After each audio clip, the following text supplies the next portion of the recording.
கார்த்திகை 2, 3, 4 பாதத்தில் பிறந்தவங்க, ரிஷபராசியில் பிறந்தவங்க, இதுவும் உங்களுக்கு தெரியும். அல்லது கார்த்திகை நட்சத்திரத்தில் பிறந்தவங்களுக்கு இந்த வருஷம் உங்களுடைய நட்பு வட்டாரம் பெரிய லெவலில் உங்களுக்கு டெவலப் ஆகும். நண்பர்களால் உங்கள் வாழ்க்கையில் மாற்றம், முன்னேற்றம், இது அத்தனையும் உங்களுக்கு இருக்குது. நண்பர்களால் மகிழ்ச்சி, சந்தோஷம் இருக்குது. இதுவும் இந்த வருஷத்தில் உங்களுக்கு இருந்துக்கிட்டே இருக்குது.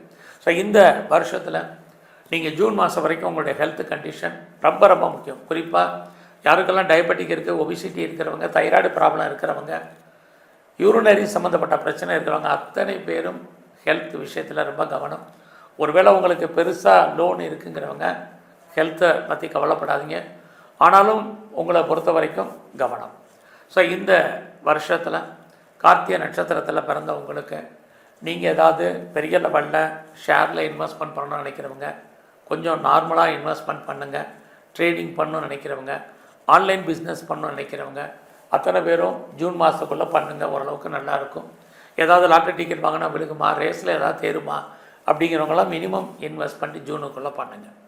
ஸோ நீங்கள் அரசியலில் இருக்கீங்க அப்படின்னா ஜூனுக்கு அப்புறம் உங்களுடைய அரசியல் வாழ்க்கையில் மிகப்பெரிய மாற்றம், முன்னேற்றங்கள் இருக்குது.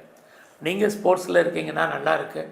யாரெல்லாம் கலைத்துறையில் இருக்கீங்க, ஆய கலைகள் 64, எந்த கலைகளில் நீங்கள் இருந்தாலும் உங்களுக்கு இந்த வருஷம் புகழ், அந்தஸ்து, வருமானங்கள் கூடுவதற்கான வாய்ப்புகள் நிறைய உண்டு. ஸோ கார்த்திகை நட்சத்திரத்தில் பிறந்த நீங்கள் இந்த வருஷம் முழுவதும் எங்கெல்லாம் சிவாலயங்கள் இருக்கோ அங்கெல்லாம் சிவ தரிசனம், சிவ வழிபாடு, சிவனுக்கு அர்ச்சனை, ஆராதனை பண்ணுங்கள்.